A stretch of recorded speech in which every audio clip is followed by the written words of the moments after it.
জুবিনতো তেওঁৰ নিচিনা আৰু পৃথিৱীত কোনো এজন নোলায় ক'ৰ পৰা আহিব ন তেওঁ ন্যায় পাব লাগে সেইটোৱে আমি সকলোৱে জানো সোনকালে ন্যায় দিলে ভাল হয় এতিয়াতো এমাহ পাৰ হৈ গ'ল আজিলৈকে একো এটা কৰিব পৰা নাই তাকে মুখ্যমন্ত্ৰী তেওঁক কৈছোঁ সোনকালে ন্যায়টো হ'লে ভাল হয় মই আহিছোঁ বঙাইগাঁৱৰ পৰা আৰু এখেত শিৱসাগৰৰ পৰা আহিছে আৰু এজনো শিৱসাগৰ এজন ডিব্ৰুগড়ৰ পৰা আহিছে আজি আহিলোঁ জুবিন দাৰ সমাধি ক্ষেত্ৰলৈ ভাল লাগে নিজৰ মানুহজন এজনৰ ওচৰত যেতিয়া আমি আহি পেলাইনি কথা পাতিব পাৰোঁ মনৰ কথা ক'ব পাৰোঁ আৰু এটাই কথা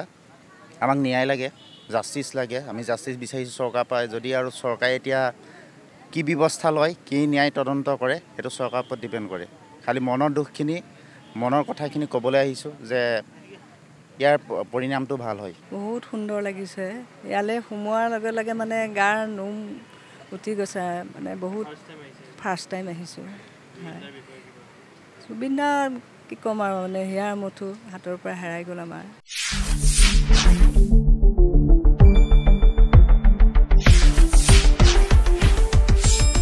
শুদ্ধ আৰু বিস্তৃত বাতৰিৰ বাবে চাই থাকক নিউজ ডেস্ক ৰিপোৰ্ট।